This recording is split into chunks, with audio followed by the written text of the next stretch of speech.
오늘의 머릿말. 노래방을 참 안 좋아했던 저입니다만 그래도 적잖이 다니긴 했어요. 노래하고 공연하는 학회를 몇 년간 했으니 피할 수 없는 노릇이기는 했죠. 노래방 시간이 다 되면 다들 한껏 기분을 내서 공이로비에 이잔 안녕을 부르곤 했는데요. 노래가 끝날 때가 되면 사장님이 서비스로 30분씩 넣어주셔서 슬퍼했던 기억이 납니다.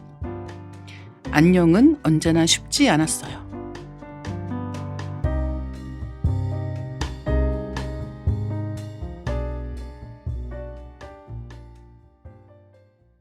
안녕하세요. 리딩 케미스트리에 오신 여러분 환영합니다. 저는 진행을 맡은 이다혜입니다.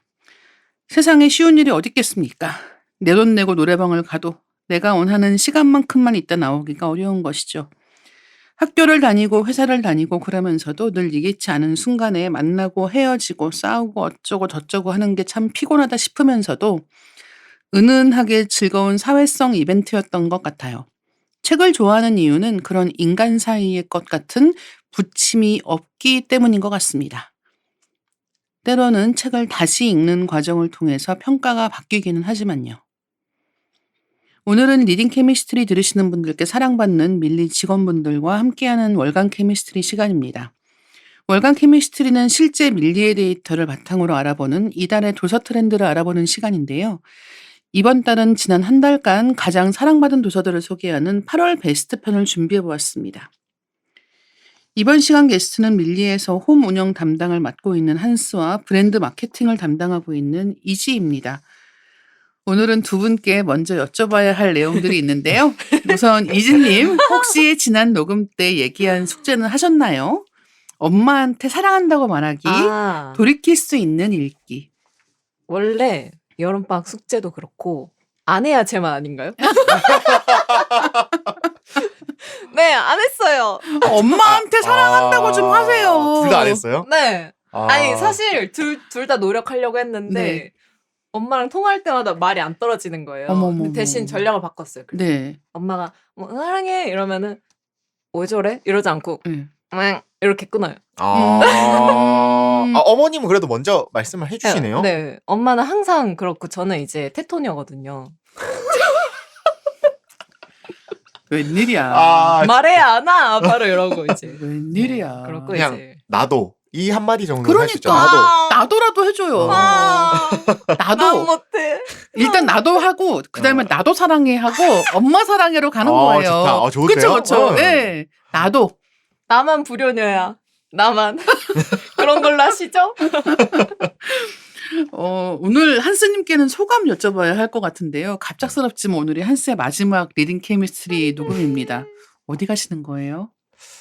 제가 이제 정들었던 저 밀리의 서재를 떠나가지고 이제 또 다른 곳으로 이직을 하게 되어가지고 오늘이 제가 정말 애정했던 코너. 오랫동안 사귀었던 정들. 그쵸. 네.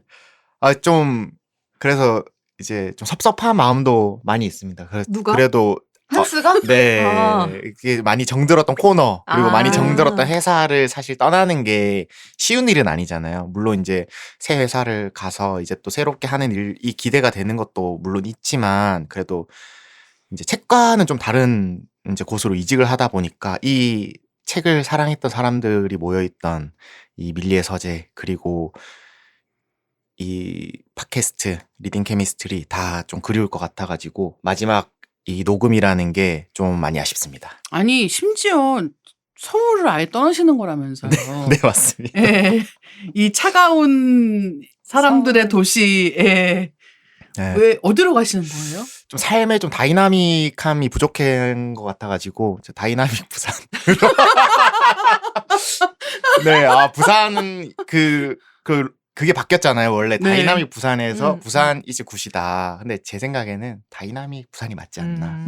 네, 그렇게 생각을 좋네요. 합니다. 네, 그래서 네. 한스님 이제 좀 정보치고 재밌는 얘기 나눠보나 했는데 네. 너무 아쉬운 마음이고요. 아마 들으시는 분들도 많이 아쉬워하실 것 같아요. 그래서 이진님이 어깨가 무겁다.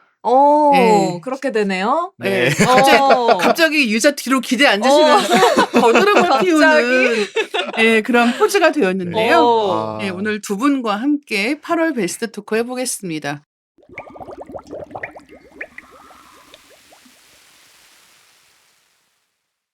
지난 한 달 동안 밀리 회원이 가장 많이 읽은 책 탑 5부터 해볼까요? 각각 어떤 내용의 책인지 또 어떤 점이 좋았는지도 같이 얘기를 한번 해보겠습니다. 네, 지난 한 달 동안 밀리 회원이 가장 많이 읽은 책 1위는 소설 분야 히가시노 게이고 작가의 장미와 나이프입니다. 예, 히가시노 게이고의 장미와 나이프 정말 꾸준하게 상위권에 있다는 네. 생각이 들고, 그리고 히가시노 게이고 최근에 신간이 또 나왔거든요. 그래서 신간 나오고 하면서 또 같이 이렇게 작가에 대한 관심도가 올라가는 게 아닌가 생각을 했습니다. 2위는 어떤 책인가요? 네, 2위는 자기계발 분야이고요. 신요원 작가의 어른의 어휘 공부입니다. 저는 요 책 제목이 참 좋다. 어른의 어휘 공부. 네. 그쵸. 저도 이제 제 생각이 표현이 안 될 때가 많거든요. 네네. 네. 그럴 때 이제 또 챗 GPT가 있잖아요. 네. 그래서 항상 넣는 주문이 있어요. 어휘력 좀 풍부하게 어싱해줘. 이러는데 그렇게 하다 보니까 점점 제 어휘력이 오히려 퇴화하는 느낌이 드는 거예요. 이제 제가 생각을 안 하고 네. GPT한테 조금 의존을 하다 보니까 그래서 이 책을 읽을 때 조금 경각심이 오더라고요. 나 더 이상 이렇게 안 되겠다. 그리고 또 이 책 읽으면서 전 되게 이렇게 많은 어휘가 있구나라는 걸 깨달으면서 뭔가 이걸 홍보하고 싶은 마음이 좀 드는 거예요. 아. 약간 마케터의 기질이 있긴 한가 봐요. 네. 그래서 이제 와서. 네. 모르겠어요. 이 책만큼 뭔가 그런 욕구가 막 갑자기 들면서 뭐 예를 들면 뭐 어른들은 너 낄끼빠빠해 뭐라고 하지 않습니다 라고 하면서 간섭하지 말아줄래? 혹은 책에서 나온 건데 너 어른들 하는 일에 덥적덥적하다가 혼난다? 막 이런 표현이 있더라고요. 잘 그래서- 쓰지 않는 말이지만. 네. 진짜. 그래서 이런 걸 좀 알리는 쇼폼으로 해보면 어떨까라는 아이디어가 좀 음. 떠올랐어요. 이 책을 읽으면서. 근데 그것도 재밌을 것 같아요. 네. 자주 쓰는 표현들인데 네. 그런 것들을 너무 복잡하고 길게 얘기해 주는 것보다 약간 쇼폼 형식이면 더 눈에 들어오겠다라는 생각이 들기는 합니다. 네. 역시 마케터. 근데 이게 어릴 때는 이제 단어를 네. 많이 안 써도 음. 크게 부족함을 못 느낄 네. 때가 많았는데 이제 점점 시간이 지날수록 이 단어로만 표현이 안 맞아. 되는데 맞아. 하는 생각이 점점점 맞아. 시간이 맞아요. 지날수록 많이 생기는 것 음. 같아요. 그런 경우가. 그래서 이게 어휘라고 하는 게 그냥 뭐 아름답게 말하기 위해서만 필요한 게 아니라 정확하게 말하기 맞아요. 위해서 맞아요. 되게 중요하고, 어떤 때는 제대로 화를 내기 위해서 네. 근데 그것도 진짜. 네, 진짜로. 진짜 네. 맞아요. 제대로 화를 내려면 정확하게 얘기를 해야 되는 거죠. 그냥 뭉뚱그려서 얘기할 수가 없는 거예요. 그리고 특히나 일을 가르쳐야 할 때도 정확한 어휘가 필요한 거죠. 그리고 뿐만 아니라 누구한테 고마워하거나 사랑을 표현할 때 같은 경우도 맞아요. 정확한 어휘가 필요하단 말이죠. 그리고 이게 어휘를 잘 쓴다는 게 중요한 게 뭐냐면 그 어휘를 생각하는 거잖아요. 그러니까 맞아요. 내가 정확하게 어떤 감정인지를 다시 돌아보는, 그걸 거쳐야 어휘를 정확하게 쓰는 것이기 때문에 그냥 말만 번드르르 하는 게 아니라 사실은 내 감정을 잘 돌아볼 수 있는 연습이기도 하다라는 생각을 좀 많이 하게 됩니다. 근데 사실 제일 좋은 어휘 공부는 직접 많은 책들을 읽고 접하는 것이긴 하겠지만 이런 책에 도움을 받는 것도 굉장히 유용하다라는 생각이 들고요. 3위는 어떤 책인가요? 네, 3위는 소설 분야이고 성혜나 작가님의 두고 온 여름입니다. 예, 이 책도 여름을 맞이하여 꾸준히 네. 상위권에 있는 것 같습니다. 성혜나 작가님의 뭐 성장 소설이라고도 부를 수 있을 것 같고, 어떻게 보면은 긴 시간을 두고 다시 만나게 된 이제 두 소년의 이야기가 되는데, 저는 이 책 보면서 생각했던 게 참 이게 사람이 성장하고 나이를 먹는다는 게 그 과거의 경험을 다시 내가 돌아보고 다시 재정의할 수 있는 경험이 되는 것이기 때문에 나이 먹는 게 참 재밌다라는 생각을 또 했던 것 같아요. 그래서 옛날에는 그게 뭔지 몰랐는데 돌아보니까 이런 감정이었던 거구나. 이 사람은 그런 음. 사람이었구나라는 음. 걸 다시 알게 되기도 하고 그게 때로는 헤어진 사람에 대한 이야기이기도 하잖아요. 맞아요. 예, 그래서 참 읽으면서 여러 가지 감정들이 생겼고 여름이 이런 감정들을 만들어 가기에 되게 좋은 때다. 예, 한창 그런 청춘의 젊음에 뭔가 들끓는 이런 때 만들었던 것들을 우리는 가을이 되고 겨울이 되면 돌아보는 거 아닐까라는 생각도 좀 했던 것 같아요. 맞습니다. 날씨가 더운데 청춘들은 청춘이네요. 아, 그러면 남의 얘기하는 것처럼. 선생님, 선생님 그렇게 어른 얘기, 남의 얘기하는 것처럼 말씀하시면 어떡합니까? 네. 이번에는 4위 얘기해 볼까요? 네, 4위는 소설 분야이고 김영탁 작가의 곰탕입니다. 뭐 곰탕 이거 보신 분 계신가요? 네, 제가 봤습니다. 네, 이거 너무 재밌죠. 진짜 시간 가는 줄 모른다. 어? 네. 네, 그런데 이게 금류 정대건 작가와 마찬가지로 이 곰탕을 쓴 김영탁 작가님도 사실은 네, 이제 영화 감독. 네. 이시고 뭐 헬로 고스트라는 그쵸. 제가 뭐 중고등학교 때 봐서 보면서 눈물을 흘렸던 기억이 있는 네, 그런 영화를 만드신 감독인데 생각해 보면은 일단 뭐 내용의 좋고 나쁨을 떠나서 이 흡입력은 진짜 영화 감독 맞아. 출신의 어떤 작가님들이 쓴 이 책의 흡입력이 대단하다. 제가 왜 그런가 생각을 해봤는데 사실 뭐 이미지를 정말 그 이미지를 잘 그리시는 것도 있어요. 그래서 내가 상상이 바로바로 되게. 근데 또 두 번째로는 이 캐릭터를 정말 이제 몰입할 수 있게 또 만드는 게 있는 것 같아요. 사실은 이제 다른 이제 일반 순문학이라든지 이런 걸 보면 뭐 캐릭터도 중요하지만 그 문장의 어떤 뭐 아름다움이라든지 이런 거를 좀 강조하는 경우도 많이 있는데 맞아. 여기는 그렇지 않죠. 네. 훨씬 더 전개가 빨라요. 네, 완전 그냥 딱 그 캐릭터 하나하나의 개성을 부여해서 그 캐릭터들이 서로 만나서 일어나는 사건 뭐 이런 것들이 확실히 재밌다. 그리고 영화로 보고 싶다. 그런 생각이 들었습니다. 근데 왜 곰탕이에요? 곰탕 이 얘기가 시간 여행이 가능한 시대에 그 시간 여행 자체가 리스크가 좀 있는 거예요. 시간 여행 간 사람들이 돌아오질 못해. 어머, 약간 그럼 여행이 아니잖아요. 뭐 약간 그렇기는 한데 그래서 이제 그런 이유 때문에 시간 여행을 남을 대신 보내는 거예요. 돈이 없는 사람들을 보내는 거예요. 맞아요. 그런 시대인데 지금 이제 미래 사회에서는 좀 전반적으로 살풍경한 데가 있는 거죠. 그래서 먹는 것도 이렇게 풍요롭지가 않아서 곰탕이 전설 속의 음식이에요. 그래서 어떤 사람이 나 옛날에 먹어봤던 곰탕 얘기를 하는데 들어도 이해가 안 가는 거죠. 뭐 맑은 국물인데 뭐 풍미가 어쩌고저쩌고 이게 무슨 음식이야라고 생각을 하던 주인공이 이제 그 곰탕의 비법을 알아보러 이제 가게 됩니다.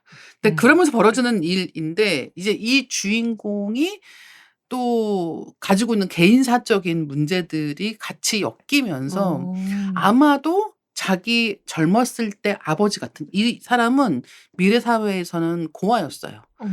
그런 상황인데 과거로 가서 보니까 아마도 우리 아빠였을 것 같은 사람을 만나게 되는 거고 맞아요. 우리 엄마였을 것 같은 사람을 만나게 되는 거고 약간 뭐 이런 식의 이야기여가지고 근데 진짜 재밌죠. 제가 아까 말씀하셨던 것처럼 주인공이 이제 고아였어요. 근데 이제 고아원 원장한테 이제 아버지 어머님 이름은 들어요. 그래서 이제 아버님 어머니 이름을 듣고 또 마침 뭐 부산이 배경이기도 하고 제가 가는 다이내믹 그 그렇게 얘기 안 해도 된다. 부산. 네, 그래서 이제 과거로 가는데 그 곰탕집의 사장님 아들의 이름이 자기 고아원 원장한테 들었던 아버지 이름과 똑같은 거야. 그래가지고 뭐 바로 알지 못하죠. 의심을 하죠. 그래서 막 이렇게 그때 너무 어려 이 사람이. 나는 이제 빨리 태어날 때가 됐는데 이 아버지가 너무 어린 아이인 거예요 사실은. 막 뭐 문제예요. 아버지가 문제하기도 맨날 싸우고 뭐 이런데 또 어느 날 이제 여자친구가 있대요. 근데 여자친구 이름을 주인공이 딱 봐요. 근데 자기 어머니 이름이 이러니까 갑자기 극대노. 그러니까 이 진짜 소설을 보면 욕을 쓰면서 날 버린 놈들이 진짜 웃겨요. 그 장면이 진짜요? 아직도 기억이 납니다. 네. 봐야겠다. 네, 한번 보세요. 진짜 재밌어요. 그래서 이 책은 네. 되게 재밌는 게 지금 한스님 설명해 주신 것처럼 이 책 읽은 사람들은 다 되게 좋아해요. 오. 그래가지고 곰탕 제목이 무슨 시적이거나 이렇지도 않고 곰탕 제목이 뭐야 약간 이런 느낌이어가지고 약간 덤덤하게 시작했다가 다들 너무 재밌다로 끝나는 좀 그런 이야기인데 또 그런 거 하면 막 이 책에 대해서 뭔가 그런 리뷰를 쓰고 이런 것보다는 정말 빨리 영화를 만들었으면 좋겠다 같은 식으로 이 책에 대한 맞아. 감상을 갈무리하시는 분들도 많은 거죠. 근데 그게 이 이야기가 가지고 있는 굉장히 큰 특성이 아닌가 생각을 하고 있습니다. 5위는 어떤 책인가요? 네, 5위는 인문 분야이고 마이클 이스터의 편안함의 습격입니다. 이 책 요새 엄청나게 많이 그니까요. 주목받고 있더라고요. 네. 이게 이동진 평론가님이 영상으로도 또 얘기를 아. 하셔가지고 그 영향을 좀 받는 게 아닌가 생각이 들고 이거 혹시 읽으신 분 계신가요? 저는 분명 읽었는데 읽지 않았어요. 왜냐하면 왜요? 읽다가 잠들었거든요. 아, 편안했네. 그렇네. 그러니까 아니 책이 되게 습격당했어. 편안함에. 뭐랄까 저도 막 이동진 평론가님이나 추천해 주신 거 보고 어떤 책이지 하고 딱 이렇게 펼치자마자 되게 교수님의 이제 자장가 같은 책이구나라고 저한테는 좀 다가왔는데 왜 병원에서 네. 그 선생님들이 많이 하는 얘기거든요. 편하려고 하면 안 된다. 맞아요. 네. 그러니까 예를 들면 뭐 먹는 거부터 움직이는 거부터 편하려고 하면 안 된다는 얘기 되게 많이 하는데 맞아. 예, 그러니까 이를테면 패스트푸드 안 된다. 그러니까 굳이 좀 더 시간을 들여서 내가 만들어서 먹고 그러니까 이런 것들 그 과정 좀 더 좀 귀찮고 하더라도 그걸 감수하는 게 되게 중요하고 이제 그런 것 중에 하나가 왜 무슨 그 정형외과에서 왜 무슨 편한 의자 이런 거 맨날 안 된다고 이런 거 쓰지 말라고 목에 안 좋고 등이 안 좋다고 얘기하실 때도 있거든요. 근데 네. 그런 것들을 포함해서 되게 다양한 부분에 맞아요. 대해서 이 편안함이라고 하는 게 실제로는 어떤 역할을 하는가를 좀 다각도로 보고 있는 책인 것 같아요. 그 작가가 진짜 대단하다고 생각했던 게 이제 하루에 핸드폰을 3시간이나 내가 봤다. 약간 이렇게 말하거든요. 3시간밖에 안 그래 본다고? 내 말이. 그래가지고 제가 저 똑같이 응? 나는 하루에 3시간만 핸드폰 내 보고 스크린 싶은데? 타임을 보여주고 싶다. 그러니까요. 그래서 3시간만 보고도 이렇게 책을 써서 근데 결국 작가님이 말하고 싶었던 거는 이제 내가 진짜로 쉰다고 느끼려면 따분해야 된대요. 아, 맞아요. 네, 지루함을 느껴야 되는데 맞아. 이 핸드폰을 잡는 것마저도 음. 우린 뇌를 쓰고 있어서 맞아요. 현대인은 24시간 동안 뇌를 쓴다. 혹사한다 스스로를. 진짜 맞는 말이에요. 네, 그래서 편안함이 잊지 말아라 이런 내용인데 이제 저는 이제 3시간에 혼자 이렇게 팍 박혀가지고 3시간 하다가 인생을 혹사시키면 안 돼 하는데 근데 원래 인생 자체가 혹사하는 거 아닌가요? 막 혼자 왔다 갔다 했던 이상한 리뷰를 남겨봅니다. 네. 아니 근데 진짜 그 말에 저도 동의하는 게 저는 여행하는 거 되게 좋아하는데 여행하는 거 좋아하는 이유가 여행을 하고 다닐 때는 핸드폰을 잘 안 보기 맞아요. 때문이에요. 그리고 저는 친구들하고 얘기하는 단톡방 같은 것도 꺼놓거든요. 그냥 저도요. 여행 갈 때는. 예. 근데 아예 안 봐요. 그냥 저녁에 밤에 뭐 자기 전에 한 번 정도 그냥 몰아서 보던가 하는 정도는 있어도 그냥 아예 안 보거든요. 근데 사실은 이런 뭐 카카오톡 같은 거를 안 보면 더더욱 볼 일이 없고 지도 볼 때 말고는 볼 일이 없는 거예요. 그래서 막 체크해야 되는 것도 막 까먹고 막 이럴 때도 있는데 이게 그렇게 여행을 하잖아요. 그러면 진짜 집에 올 때가 되면은 약간 따분해요. 할 거 다 했다. 여행에서 할 거 다 했는데 이제 할 거 없다 같은 느낌에 됐을 때 집에 가는데 그때가 되잖아요. 그러면 진짜 하고 싶은 게 많아져요. 네. 맞아요. 뭐 계획이 엄청 생기는 거예요. 맞아요. 이것도 해보고 싶고 저것도 해보고 싶고 이번에 가면 모두 해야겠다라는 생각을 진짜 많이 하게 되는데 이게 능동적으로 그 따분함의 끝에서 막 나오는 느낌이 있거든요. 그래서 저도 이 책 한번 읽어봐야겠다는 생각이 드네요. 교수님의 편안함의 습격. 저에겐 어떤 영향을 끼칠지 약간 궁금한 마음이 듭니다. 담당자 픽, 밀리 랭킹에 진입했던 눈에 띄는 책도 한번 살펴보겠습니다. 8월 탑 5에 들지는 못했지만 상위 랭킹에 진입했던 도서 중 소개할 만한 책에 대해서 이야기 나눠보겠습니다. 이번엔 어떤 분이 차트 소개해 주시겠어요? 네, 제가 소개하겠습니다. 첫 번째 책은 소설 분야의 클레어 키건 작가가 쓴 너무 늦은 시간입니다. 이 책은 오디오북으로 아마 서비스 중인 것 같은데 이 책이 이번에 새로 나온 책인 거죠? 네. 네. 네. 역시 클레어 키건 작가 책은 기다리시는 분이 많다는 생각이 들기도 하고 그리고 또 클레어 키건 작가님 책이 짧아요. 맞아요. 너무 좋아요. 이번에도 네. 짧더라고요. 네. 네. 그래서 이걸 되게 무시할 수 없는 그런 포인트 아닌가라고 생각을 근데 하고 있습니다. 짧은데 그 세 편의 단편이 있는 것도 전 개인적으로 신기했어요. 오. 그렇죠. 예. 그리고 또 농도가 조금 있다고 네. 생각하게 되고. 맞아요. 저는 표제작을 되게 재밌게 읽었거든요. 너무 늦은 시간 단편을 재밌게 읽었는데 이건 카를이 이 주인공 카를이 이혼당한 썰이에요. 약간 이거 읽으면서 약간 남녀 사이에 조금 뒤틀리는 그런 관계들 그리고 뭔가 그 속에 조용히 있는 폭력, 우월주의 이런 것들을 읽으면서 느낄 수 있었어요. 근데 보통 이제 소설을 읽을 때 주인공 시점으로 이렇게 같이 따라가면 주인공 어떻게 이러잖아요. 근데 이 책은 진짜 칼을 열받네? 막 해서 막 마음속에서 막 끌어오르는 거예요. 왜냐면 막 약혼자랑 말싸움 하는데 너 이거 문법 틀렸어. 이거 쓰면 안 돼. 갑자기 이러고 해서 막 이제 분노를 했다. 그래서 어떤 분이 막 클레어 키건의 문장 되게 간결하지 않아? 라고 했는데 저는 간결한데 그 안에 뭔가 묵직한 게 있어서 너무 좋은 작가다. 저도 똑같아요. 음. 이상하게 이제 막 미사여구가 별로 없는데도 맞아요. 그 무게감이라고 해야 되나? 그 문장마다 무게감이 있어서 저도 좀 그 부분에 좀 놀라면서 자주 읽었어요. 이 작가님 작품을. 되게 신기하죠. 그런 거 보면. 네. 그러니까 문장이 긴 것도 아니고 맞아요. 미서여구가 많은 것도 아니고 네. 설명이 복잡한 것도 아닌데 이상하게 이 사람이 지금 어떤 기분일지라든가 지금 어떤 분위기인 것 같다라든가 이들의 관계가 어떤 것 같다라는 이런 느낌들이 너무 잘 전달되는 거예요. 맞아요. 그래서 참 클레어 키건 작가님 책은 나올 때마다 눈여겨보지 않을 수가 없다라는 생각을 하게 되는 것 같습니다. 그리고 아마 이런 책은 또 오디오북으로 들으면 계속 이제 생각하면서 그 광경을 머릿속에 그리기도 조금은 수월하지 않을까라는 생각도 같이 하게 됩니다. 네, 제가 그 무게감의 이유를 한번 추측을 해봤어요. 네. 제가 한 번은 이제 유럽 이 작가님이 이제 아일랜드잖아요. 제가 아일랜드를 가진 않았지만 이제 유럽에서 난 가봤는데. 예, 말씀하시죠. 말씀하세요. 네. 근데 거기 이제 평야가 엄청난 네. 한국은 진짜 산밖에 안 보이는데 맞아요. 거기는 평야가 진짜 끝없이 이어진 곳이 많잖아요. 네. 거기에 뭐 집 한 채 뜨문뜨문 있고 그러니까 그런 거에서 오는 뭔가 무게감인가? 왜냐면 말할 일도 별로 없고 왜냐면 그렇게 막 평야가 넓게 있으면 사람 마주칠 일도 없고 마주쳐봤자 이렇게 한마디 이렇게 딱딱딱 던지는 그런 데서 오는 건가 싶은 생각이 들었습니다. 그렇다. 네. 지리적 이유다. 네.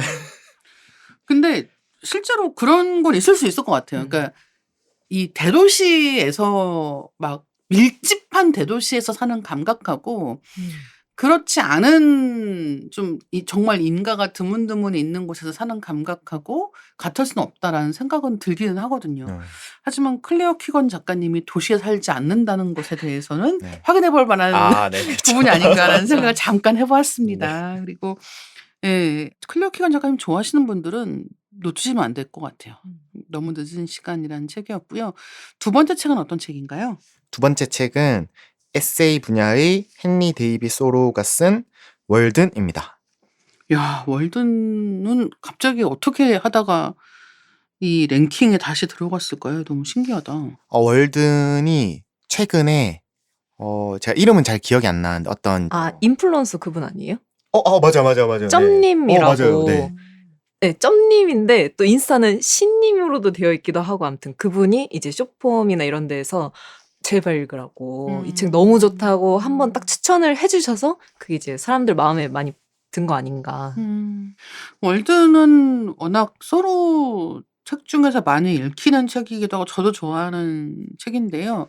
그런 자연 친화적인 소박한 목가적인 삶에 대해서 이야기를 할 때 가장 첫손에 꼽히는 책이 아닌가라는 생각을 하게 됩니다. 그리고 아마도 월든이라는 책이 뭐 이 책이 쓰였던 때도 그랬겠지만 지금 세상에도 약간 우리가 살고 있는 이 너무나 많은 물건이 있는 물질 만능주의, 너무 계속해서 뭔가를 원해야 되고 뭔가를 소비해야만 살아가는 것 같은 기분이 드는 이런 소비 중심적인 문화 속에서 이것 말고 우리가 정말 삶에 충실하게 살아갈 수 있는 것은 무엇이 있을까?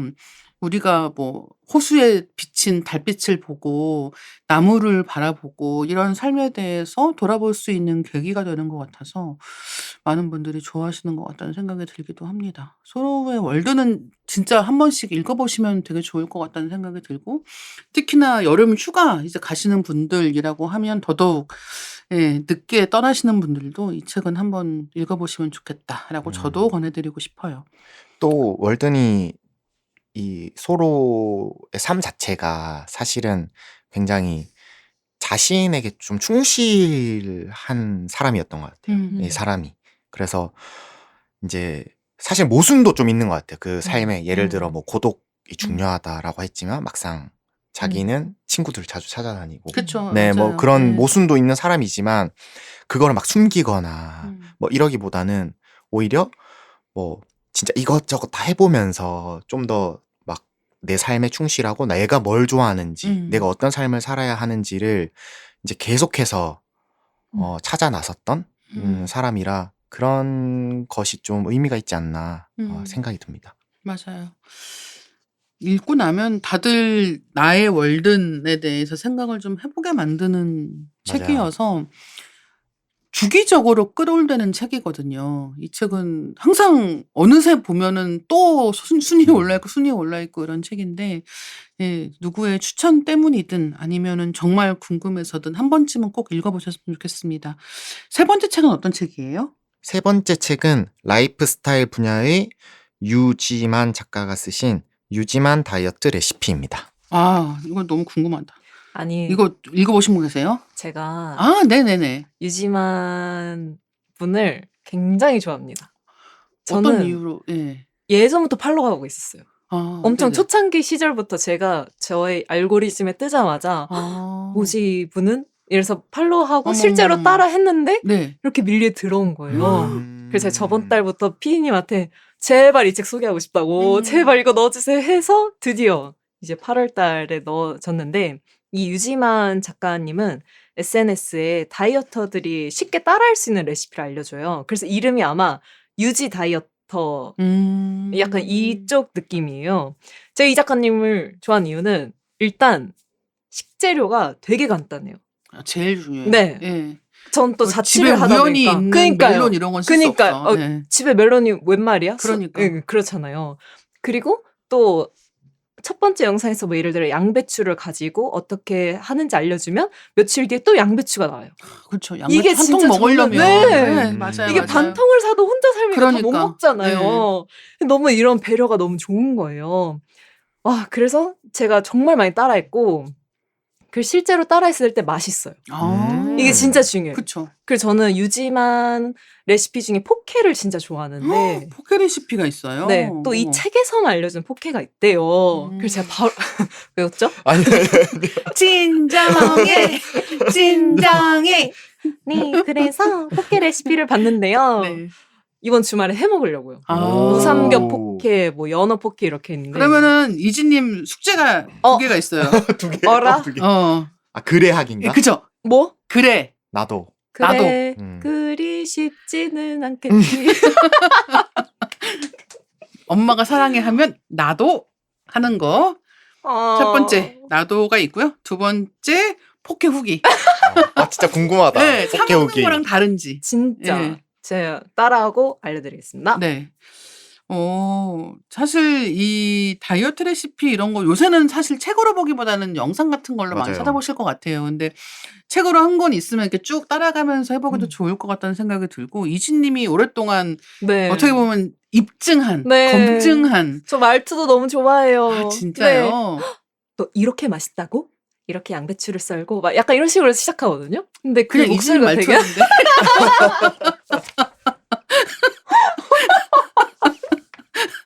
아니 그냥 이진이 말투였다고요. 유지만 사랑해.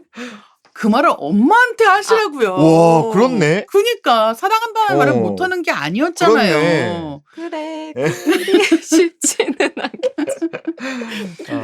이번엔 4위 네 번째 책 보겠습니다. 네, 네 번째 책은 과학 분야의 리처드 도킨스 작가의 불멸의 유전자입니다. 저 이거는 궁금은 한데 아직 안 봤거든요. 네, 혹시 읽으신 분 계세요? 제가 읽었습니다. 아, 네. 이기적 유전자로 한때 정말 네, 저는 어. 이기적 유전자까지는 봤습니다. 네, 네. 화제가 되었던 네.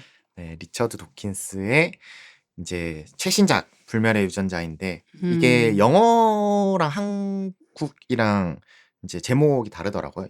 네, 영어는 이제 사자의 유전서라고 해가지고 그 죽은 사람의 뭐 유전 책 뭐 이런 식으로 제목이 되어 있고 그게 아무래도 이제 좀 어렵게 느껴질 수가 있으니까 그렇네요. 네, 그래서 불멸의 유전자라고 표현을 했다고 하더라고요. 그리고 사실 이제 그 예전에 리처드 도킨스가 이기적 유전자라는 제목을 쓴 걸 좀 후회한다. 어머. 왜냐면은 사실 이 책 나왔을 때 뭐 이타적 유전자니 뭐 음. 이런 반론도 많이 음. 있었잖아요.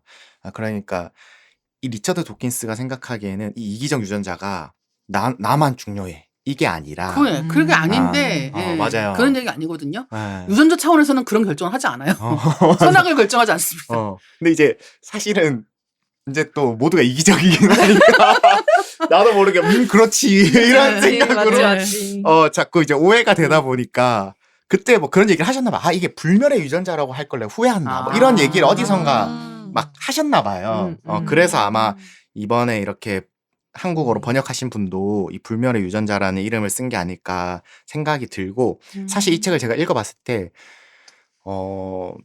뭔가 새로운 이제 이론이 나온다기보다는 예전에 이제 이기적 유전자에서 해왔던 어떤 주장들에 대한 반론이 많이 있었을 거 아니에요. 사실 굉장히 많은 공격도 받고 했잖아요.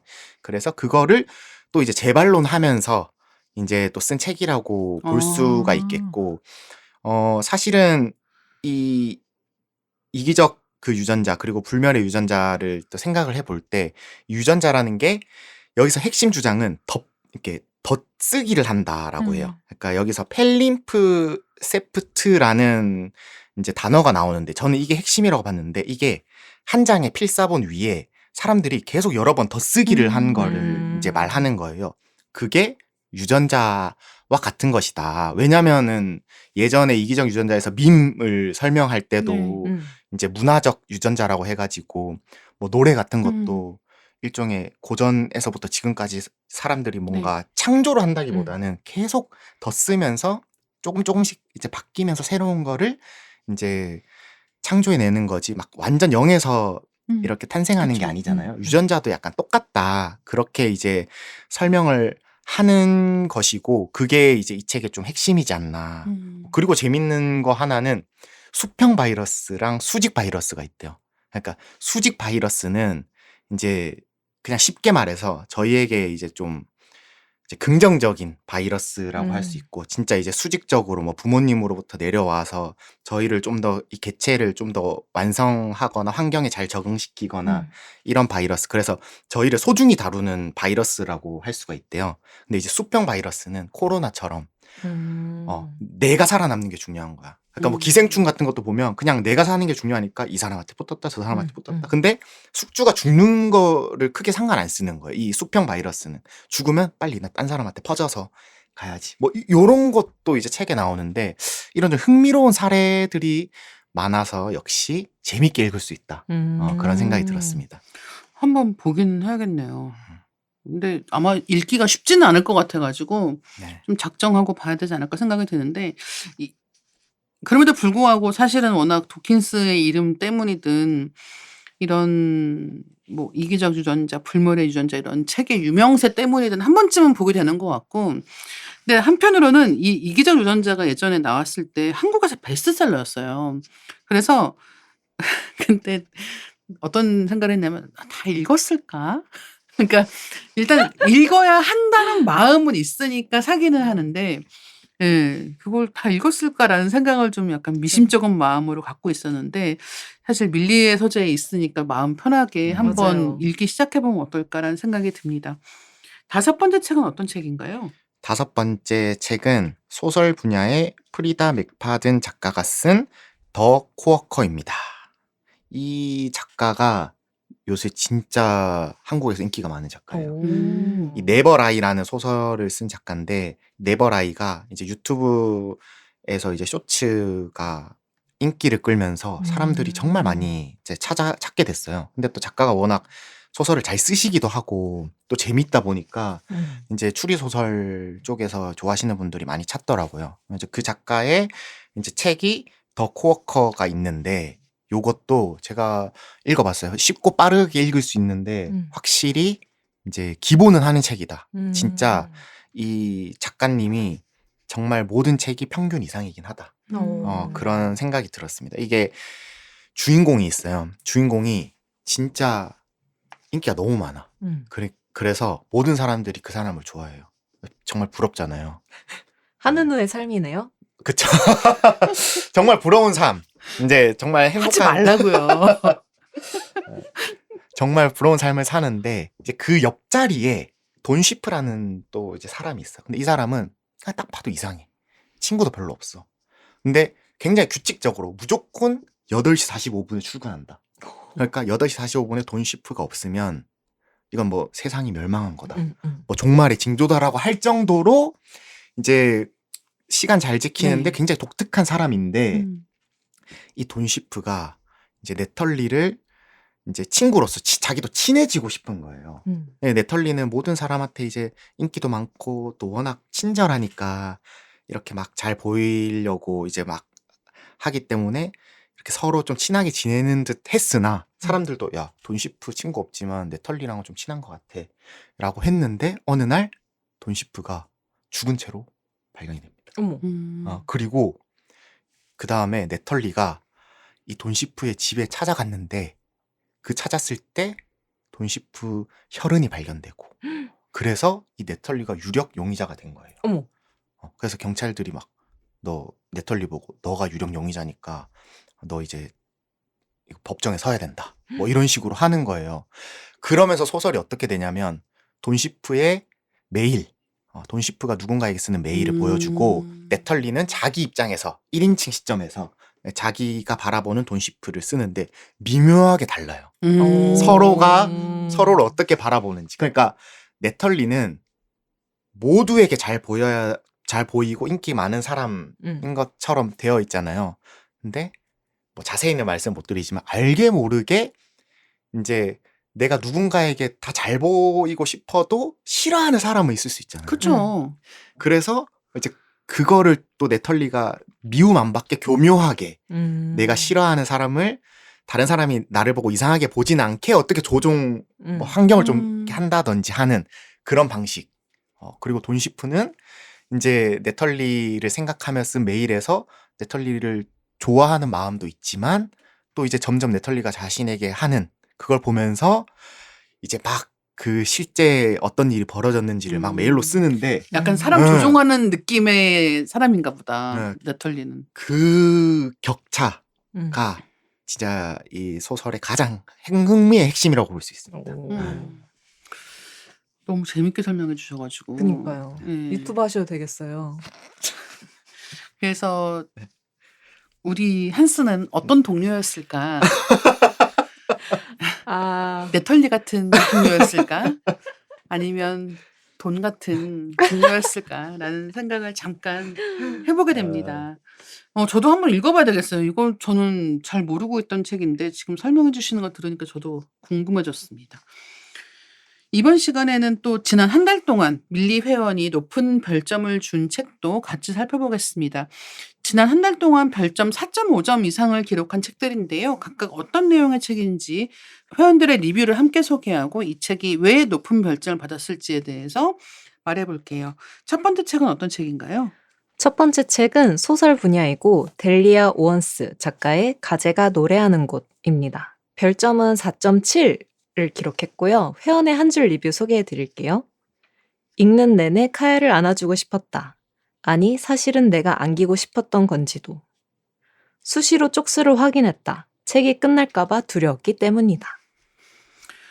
가제가 노래하는 곳은 리딩 케미스트리에서도 황석희 번역가님하고 같이 이야기를 했었는데요. 이거는 정말 읽은 사람들마다 다 너무 좋아할 수밖에 맞아요. 없는 네. 그리고 이 주인공 카야를 생각을 하면은 너무 마음이 막 복잡해지는 너무 슬프다가도 너무 안타깝다가도 또 잘 됐으면 좋겠다가도 막 이러면서 참 많은 감정들을 함께 경험하게 만드는 책이어서 읽고 나면 이 카야가 살고 있는 습지, 풍경을 많이 생각해 보게 되는 것 같습니다. 영화도 있기는 한데 확실히 소설이 가지고 있는 그런 정서적인 힘이 훨씬 더 압도적이라는 느낌을 많이 받았어요. 두 번째 책은 어떤 책인가요? 두 번째 책은 에세이 분야의 유병옥 작가가 쓴 인생의 해상도입니다. 별점은 4.6점이고요. 회원의 한 줄 리뷰 소개해 드릴게요. 여행 가는 길에 읽습니다. 어둑한 비행기 속에서 나만 밝아지는 기분. 어쩌면 나는 이미 고화질의 카메라를 가지고 있으면서 렌즈 뚜껑을 열지 않았었나 보다. 너무 좋은 말이네요. 리뷰가 그러니까요. 너무 좋은데요? 그러니까요.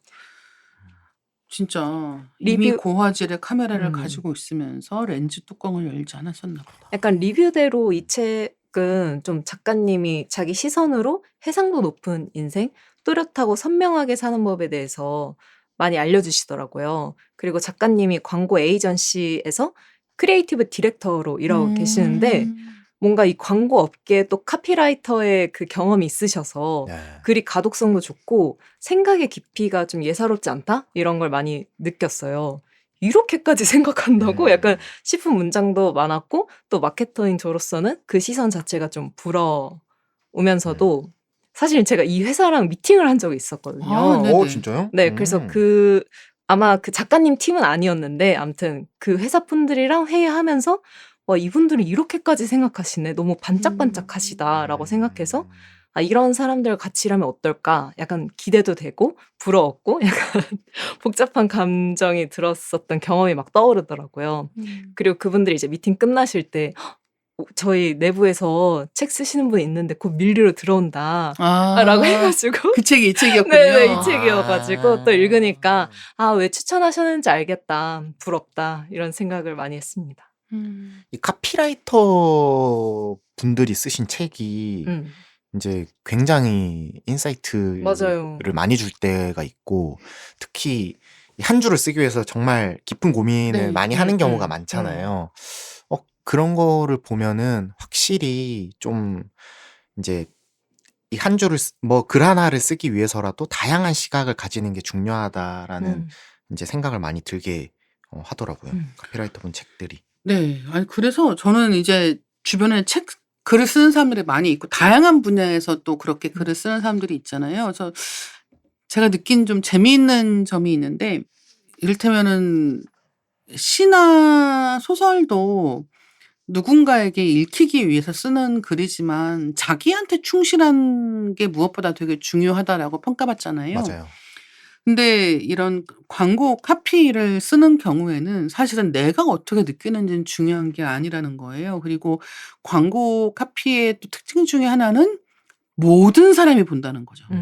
누군지 내가 제한할 수 없는 범주의 사람들이 굉장히 폭넓게 보게 되기 때문에 그만큼 이해하기 쉬워야 한다는 거, 그다음에 하려고 하는 이야기가 또 분명해야 된다는 거, 이런 특징이 있다는 얘기를 이제 카피 쓰시던 분이 하시는 거예요. 그래서 그 얘기를 듣고 생각을 해보니까 이 독자에 대해서 가장 먼저 생각하고 가장 중요하게 생각하는 글쓰기가 아마 광고일 것이고 게다가 이 광고 카피라고 하는 거의 특징은 결국은 이걸 본 사람이 지갑을 열게 만드는 걸로 이어져야 되는 경우들이 많잖아요.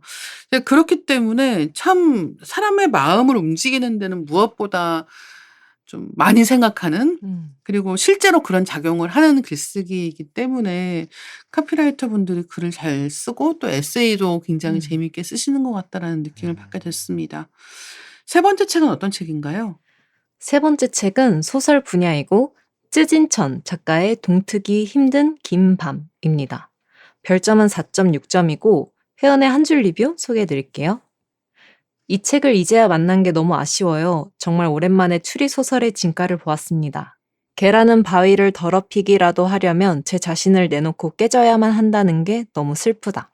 너무 슬프다. 아, 근데 진짜 이 소설을 잘 이제 요약한 리뷰인 것 같아요. 이 찌진천 작가가 사실 중국의 뭐 3대 추리소설 작가로 불린다고 하는데 저는 놀라운 게 이게 이 사회파 미스터리 이제 작품이에요. 근데 그렇죠. 사실 이런 리뷰가 나오려면 사회파일 수밖에 없어요. 네, 근데 중국의 체제 하에서 이런 소설이 나왔다는 게 조금 이제 놀랍습니다. 왜냐면은 이 사회파 미스터리라는 게 어떤 사건을 통해서 어떤 체제, 뭐 어떤 구조, 뭐 이런 거를 좀 비판적으로 볼 네. 수밖에 없는. 그래서 그런지 중국의 어떤 현실이랄지 이런 거를 보는 재미도 있고, 네, 실제로 이 줄거리가 재밌긴 해요. 여기 막 정확히 말하면 뭐 형사는 아닌데 형사 변호사, 이제 장차오라는 사람이 있어요. 그 사람이 그 공공시설 지하철역에서 시체를 유기하려고 하는 거예요. 근데 상식적으로 사람들이 진짜 많은 지하철역에서 시체를 유기한다는 게 모순이잖아요. 그러니까 왜 그러냐? 잡히려고 그러는 거죠. 일부러 잡히려고. 그래서 너 왜 시체 유기하려고 했어? 하고 공개 재판이 일어나는데 알고 보니까 이제 그 시체가 자신의 제자이자 이제 형사였던 사람인 거죠. 그리고 그 형사가 알고 보니 10년 동안 억울했던 이 그 성폭행 사건을 이제 수사하던 그 자신의 제자였던 거예요. 그러면서 이제 시점이 이제 그 과거 그 이제 형사 벌써 슬퍼 이 얘기. 네, 형사의 시점으로 가면서 그 사람이 10년 동안 도대체 어떤 이제 노력을 했고 그 범인 진범 밝히기 위해서 그러면서 밝혀지는 이 사회의 모순, 이제 구조적인 어떤 억울함 이런 것들을 정말 계란이 어떻게 바위를 치는지를 보여주는 소설이라고 볼 수가 있습니다. 이게 제목이 동트기 힘든 긴 밤. 여기서 벌써 이제 그러니까요. 네. 하지만 동은 튼다. 라는 얘기가 되겠죠. 그래서 네. 결국은 진상이 밝혀진다는 얘기이긴 할 텐데 어쨌든 그 진상이 만만치 않을 것으로 예상이 됩니다. 근데 감동적이고 재밌을 것 같은 느낌이 들고요. 그리고 확실히 여름이라서 이런 추리 미스터리 계열의 작품들이 그러니까 인기를 많이 모으고 있는 것 같다는 생각이 듭니다. 다음 책도 그런 것 같은데요. 네 번째 책은 어떤 책인가요? 네 번째 책은 소설 분야의 애슐리 엘스턴 작가가 쓴 첫 번째 거짓말이 중요하다입니다. 별점은 4.6점이고 회원의 한 줄 리뷰 소개해드릴게요. 정말 시간 가는 줄 모르고 첫 페이지 본 순간 끝까지 다 읽어버림. 이런 소설 너무 좋아. 읽다가 잠들었는데 뒷내용이 궁금해서 잠 설치다가 새벽 5시에 눈을 뜨게 한 책. 영상화되면 너무 재밌을 것 같아요. 결말까지 굿굿. 이거 실제로 TV 시리즈 방영 예정이고요. 저도 이거 읽었거든요. 우와. 근데 이거 재밌습니다. 설정이 재밌어요. 이게 맞아요. 주인공이 어떤 남자랑 사귀고 있는데 이 여자는 사실은 자기 진짜 신분이 아니라 위장한 신분으로 누군가에게 접근해서 어떤 정보를 캐내야 되는 이제 이런 일을 하는 사람인 거예요. 근데 좀 이상한 거는 뭐냐면 일단 누구한테 접근해까지는 명령이 왔는데 뭘 알아내야 해는 아직 모르는 상황인 거예요. 네. 그리고 지금 이제 그런 이유 때문에 어떤 남자랑 사귀게 되는데 이 남자가 또 괜찮은 사람입니다. 부자.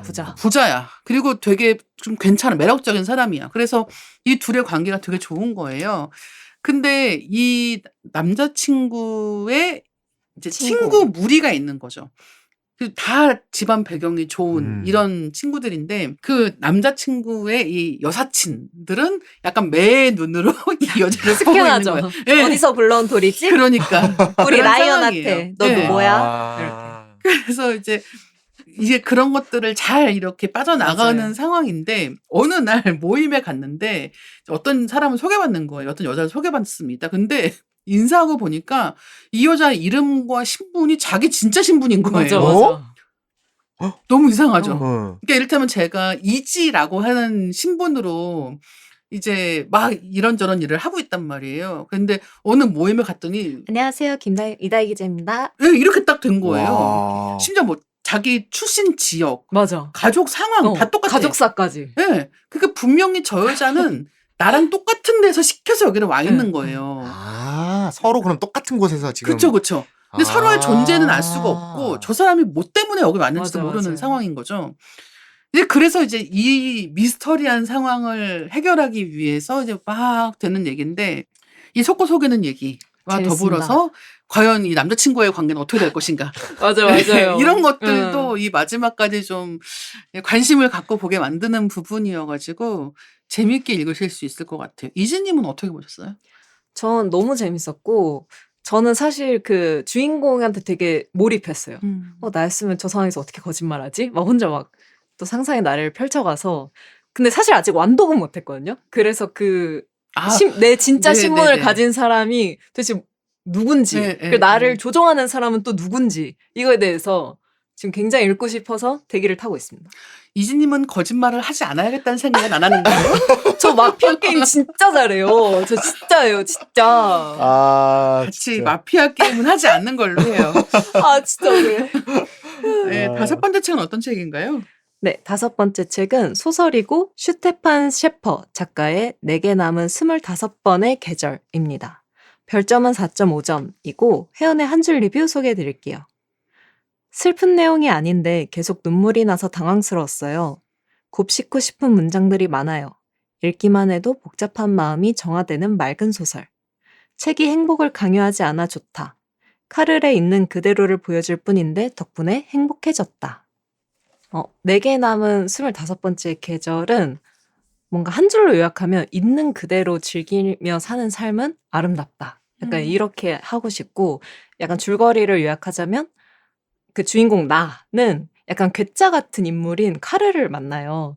그와 주말을 함께 보내면서 이제 카르의 그 감자 집착 관공 농부로서 막 그런 걸 보면서 왜 이 사람은 이렇게만 살지? 하는데 그 카를의 긍정적인 에너지나 그 삶을 바라보는 태도나 이런 것들을 보면서 나는 내가 얼마나 지금을 놓치고 살고 있지? 라고 이제 좀 반성하게 되면서 그 주말을 끝내면서 이 책도 같이 끝나는 이야기. 이 책도 제목이 슬픈 느낌이 좀 있는데 네. 슬픈 내용이 아니라고 또 쓰셔가지고 근데 또 눈물이 난다고 하니까. 그러니까요. 이건 참 어떻게 되는 걸까라는 궁금증이 있어서 이 슈테판 셰퍼 작가 이름도 최근에 좀 자주 보게 돼가지고 한번 읽어봐야 되겠다라는 생각이 들고 그다음에 이 한 줄 리뷰 남겨주신 거에 책이 행복을 강요하지 않아서 좋다라는 말도 되게 인상적입니다. 맞아요. 그래서 주인공이 어떻게 되는지에 대해서 한번 쭉 읽어볼 만하겠다. 이번 달에는 저도 좀 여러 권을 체크해서 읽어봐야 되겠다는 책을 많이 만나게 돼서 굉장히 반가운 마음입니다. 마지막으로는 저희가 뽑은 8월 베스트 도서를 선정해 볼까요? 네. 각자 한 권씩 이야기하고 그중 한 권을 최종적으로 꼽아보면 좋겠습니다. 이지님 먼저 얘기해 볼까요? 저는 슈테판 셰퍼 작가의 내게 남은 25번의 계절을 꼽고 싶습니다. 뭔가 일단 얇고요. 여름에 읽기 되게 좋더라고요. 그 푸르른 녹음과 좀 잘 어울리는 색깔? 잘 어울리는 책이다. 라는 생각이 들었고 또 이 책을 읽는데 며칠 전에 이제 엄마랑 외식하던 중 들려왔던 수다가 좀 떠오르더라고요. 이제 옆 테이블에서 어떤 할머니가 나 이제 나를 위해 살 거야. 더 이상 자식을 위해서 희생 안 해. 나도 나를 위해서 살고 싶어. 이렇게 갑자기 선언을 하시는 거를 우연찮게 들었는데 제 엄마랑 들으면서 둘이 약간 소리 없이 울었는데 뭔가 이 책이 좀 그런 느낌이었어요.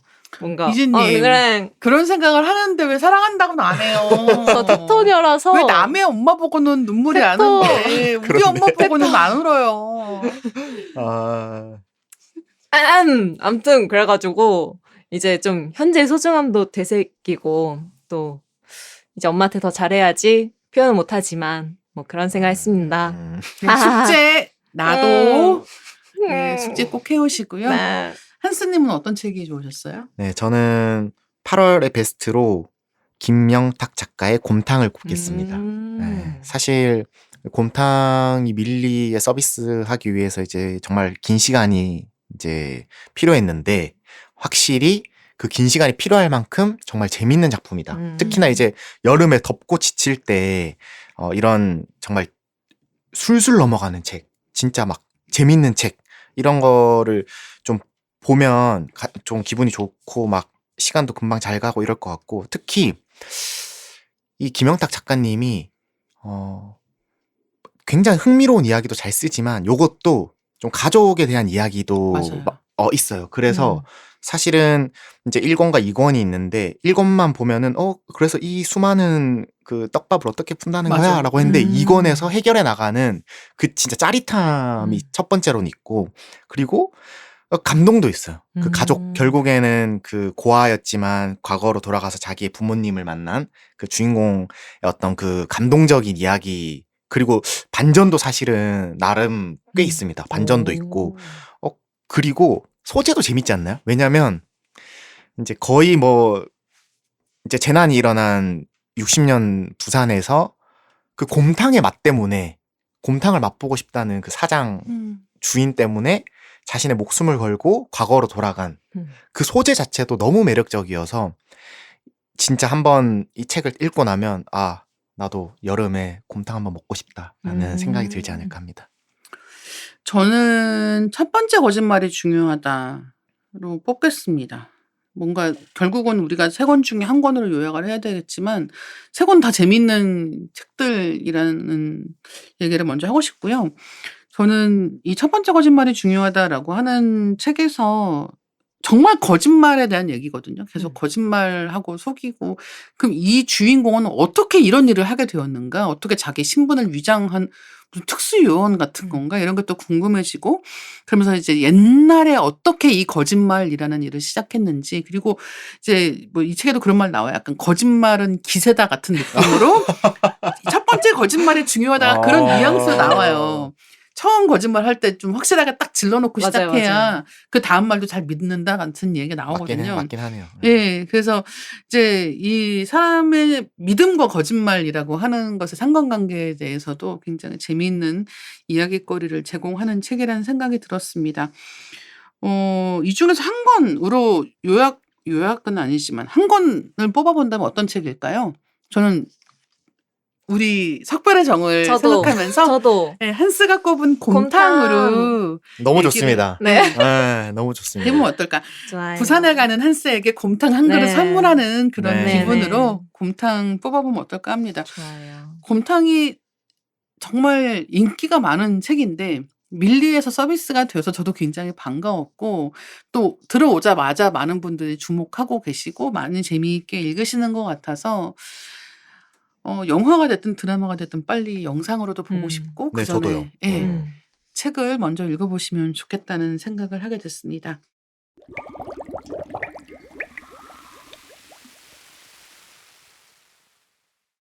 오늘 한스님, 이지님과 다양한 이야기 나눠봤는데요. 벌써 마무리할 시간이 되었습니다. 오늘 어떠셨나요?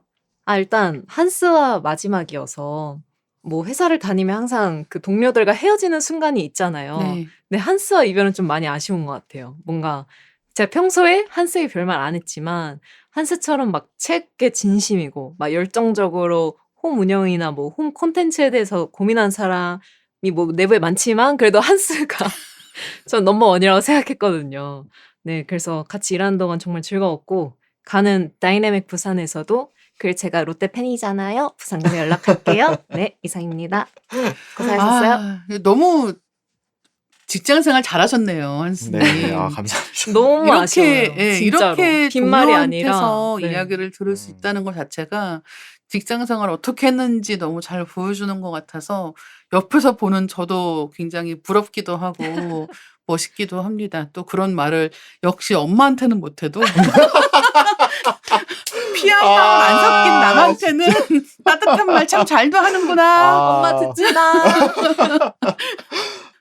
네, 한스님 소감 듣고 마무리할게요. 네. 진짜 그런 것 같아요. 그 이지의 그 상황. 그러니까 어머니 가까운 사람한테 말을 잘 못한다. 이런 거를 보니까 저도 밀리를 정말 이렇게 좋아했고, 특히나 그 책 소개할 때가 너무 행복하긴 했어요. 그리고 그럼요. 네, 회원분들한테 막 책 소개하고, 이렇게 청취자분들한테도 책 소개하고, 이런 것들이 너무 막 즐겁고 이랬는데, 그런 걸 사실 이제 얼마나 제가 좋아하고 즐거웠는지 표현을 잘 못하는 것 같아서, 네, 지금을 빌어가지고 정말 행복한 시간이었다고 말씀을 드리고 싶고, 또 앞으로 리딩 케미스트리 가서도 잘 듣고, 이제는 제가 댓글을 안 듣기만 해봐. 네. 댓글 안 달기만 해봐. 제가 댓글을 또 남기는 입장이 돼서 열심히 또 듣도록 하겠습니다. 감사합니다. 네, 역시 사랑일세 한수군이네요. 네. 네, 책 좋아하시는 분들하고 이야기 나누는 것도 너무 좋고, 그리고 이렇게 들어주시는 분들이 계시다는 것도 항상 감사한 일이거든요. 그래서 한스님 앞으로 가시는 회사에서는 책 관련된 일을 하시는 게 아니라고 해도 계속해서 책 읽으시면서 재미있는 이야기거리 많이 만드실 거라고 생각을 하고 있겠습니다. 네. 끝까지 들어주신 독자님들 너무 감사합니다. 각자 듣고 계신 플랫폼에서 댓글 또는 리뷰로 리딩 케미스트리에 대한 의견 많이 남겨주시면 저희가 확인하고 소개해드릴 수 있도록 하겠습니다. 리딩 케미스트리는 매주 월요일 업데이트됩니다. 다음 월요일에 만나요. 감사합니다. 감사합니다.